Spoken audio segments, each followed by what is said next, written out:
तो आज का जो हमारा टॉपिक होने वाला है वो हर किसी के काम का होने वाला है, क्योंकि आज हम बात करने वाले हैं डिफरेंट टाइप्स ऑफ अकाउंट के बारे में। बैंक में कितने प्रकार के अकाउंट होते हैं। अगर आप भी अकाउंट खोलने का सोच रहे हैं या फिर अपने पुराने अकाउंट को अपग्रेड करने का प्लान कर रहे हैं तो ये वीडियो आपके लिए है।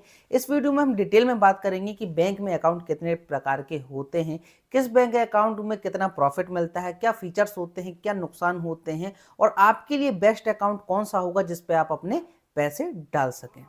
तो सबसे पहले हमारा होता है बचत खाता, जिसको बोलते हैं सेविंग अकाउंट। बेसिक सा खाता होता है, सभी लोग इसी को खुलवाते हैं mostly.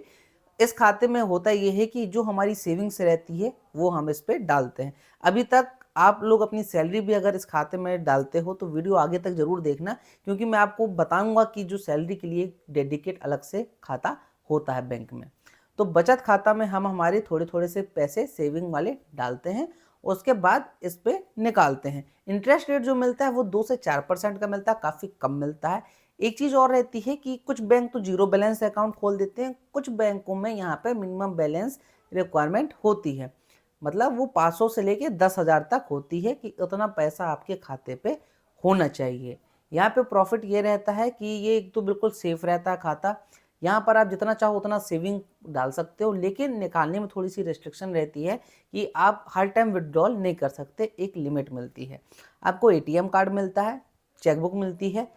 Chequebook free of cost रहती है, एटीएम भी कुछ बैंक में फ्री ऑफ कॉस्ट रहता है, या फिर कहीं कहीं इसके लिए ईयरली 500, 700, 1000 रुपये आपका एनुअल काटा जाता है पैसा। दूसरा हमारा अकाउंट होता है वो होता है करंट अकाउंट। ये इसको बोला जाता है चालू खाता, या फिर कुछ लोग इसको बोलते हैं व्यापार खाता, क्योंकि ज़्यादातर इस खाते को व्यापारी लोग, एंटरप्रेन्योरशिप लोग और आजकल फ्रीलांस वाले, वर्क वाले भी करंट अकाउंट ज़्यादातर खोलते हैं। इस अकाउंट का फ़ायदा ये मिलता है कि आपको रिस्ट्रिक्शन बिल्कुल नहीं मिलती। आप जितना चाहो आप कैश फ्लो कर सकते हो, जितना चाहो पैसा डाल सकते हो, जितना चाहो पैसा डेली निकाल सकते हो। यहाँ पे डेली बेसिस पे ट्रांजेक्शन बहुत ज़्यादा होते हैं, जैसा कि दुकानदार लोग दिन भर बहुत सारा अपना पैसा डालते हैं, निकालते हैं, तो ये इन लोगों के लिए रहता है करंट अकाउंट, जिसको बोलते हैं हम चालू खाता।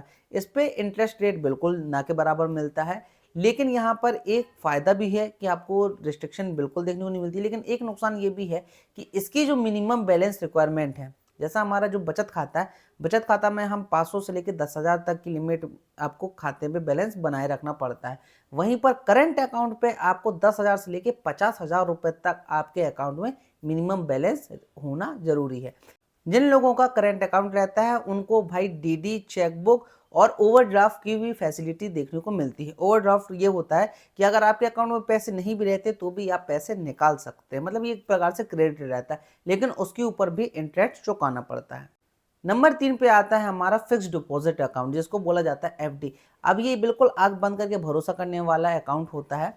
एफडी जैसे कि होते हैं, ये एक पर्टिकुलर डेडिकेट टाइम के लिए आपका जो पैसा रहता है वो लॉक हो जाता है। मान चलो कि आप 1,00,000 रुपए आप एफडी पे डालते हो 3 साल के लिए, 2 साल के लिए, 1 साल के लिए, 5 साल के लिए, तो ये लॉक हो जाएगा उतने सालों के लिए। और इसमें जो इंटरेस्ट रेट है वो सबसे ज़्यादा हाई मिलती है, क्योंकि इसमें जो इंटरेस्ट रेट रहता है वो रहता है 5% से 7%। प्रॉफिट की बात हम ये करें कि ये आपको जो इंटरेस्ट रेट एक तो ज़्यादा मिलता है, दूसरी चीज़ आपको अगर अर्जेंट पैसे की रिक्वायरमेंट होती है तो लोन्स अगेन एफडी भी मिल जाती है, मतलब आपकी एफडी के ऊपर आप लोन भी उठा सकते हैं। लेकिन यहाँ पर इसका नुकसान ये रहता है कि अगर आप टाइम के पहले अपनी एफडी को तोड़ते हो तो फिर आपको भी या तो पेनाल्टी लगेगी, या फिर जो 5 से 7% इंटरेस्ट जितना आपने कैलकुलेट किया था उस इंटरेस्ट रेट के हिसाब से आपको पैसे वापस नहीं मिलते। किसके लिए बेस्ट रहता है? ये रहता है एजेड लोगों के लिए, जो रिटायर हो चुके हैं, जो अपने पैसे को बिल्कुल रिस्क फ्री इन्वेस्ट करना चाहते हैं। अब वैसे तो स्टॉक में, म्यूचुअल फंड में बहुत जगह आप इन्वेस्ट कर सकते हैं, लेकिन वहाँ पर हल्का ना हल्का रिस्क रहता है। लेकिन एफडी आपको टोटल रिस्क फ्री रहती है, आंख बंद करके गारंटेड रिटर्न के साथ इस पर आपको इन्वेस्ट कर देना चाहिए, तो ये उन लोगों के लिए बेस्ट रहता है। नंबर 4 पे हमारा अकाउंट आता है जिसको हम बोलते हैं रेकरिंग अकाउंट। अब ये एफडी का छोटा रूप होता है। यहाँ पर हम एक साथ लमसम अमाउंट फिक्स नहीं करते, यहाँ पर हम मंथली थोड़ा थोड़ा सा पैसा, जैसे हम सेविंग अकाउंट में सेव करते थे, लेकिन हम उसको कभी भी निकाल सकते हैं। लेकिन रेकरिंग सिस्टम ऐसा रहता है कि इस पर भी आप ओवर टाइम पीरियड आपको मिलेगा कि आप इतने साल की रेकरिंग करना है।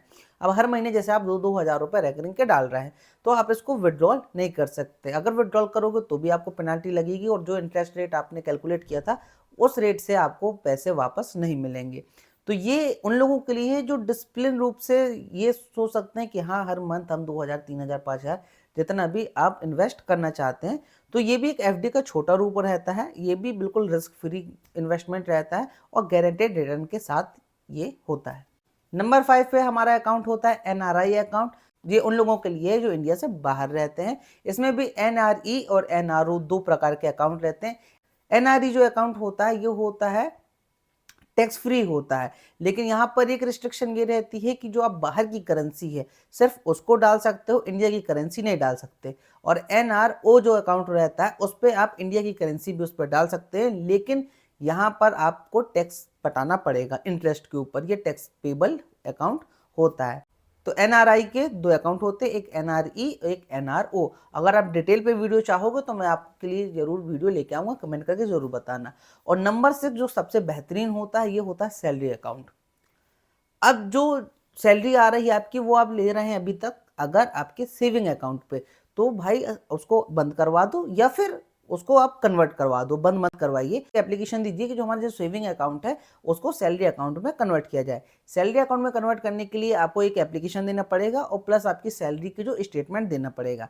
अब जैसा कि नाम से पता है कि ये सैलरी अकाउंट है, तो चाहे आप प्राइवेट जॉब करें या गवर्नमेंट जॉब करें, अगर आप जॉब करते हैं तो ही आपका सैलरी अकाउंट खुलता है। इसका फायदा ये रहता है कि आपको इसमें फ्री सर्विसेज के साथ साथ फ्री इंश्योरेंस भी मिलता है। तो एक लमसम अमाउंट का आपका इंश्योरेंस भी सैलरी अकाउंट में हो जाता है। इसके अगर हम नुकसान के बारे में बात करें तो अगर आपकी जॉब चले जाती है या आप प्राइवेट जॉब करते हैं, आप जॉब छोड़ देते हैं, तो फिर आपको अपना अकाउंट को वापस से कन्वर्ट करवाना पड़ेगा सेविंग अकाउंट पे। तो ये थोड़ी सी इसके नुकसान है, लेकिन अगर आपकी पक्की सैलरी है तो आप इसको सैलरी अकाउंट में ही अपनी सैलरी लीजिए। ऐसे ही बैंकिंग, फाइनेंस, इन्वेस्टमेंट जैसी टिप्स के लिए आप हमारे चैनल को सब्सक्राइब कर सकते हैं। तो नए हो तो वीडियो को लाइक कर दो, चैनल को सब्सक्राइब कर दो। मिलते हैं हम अपने एक और शानदार टॉपिक के साथ।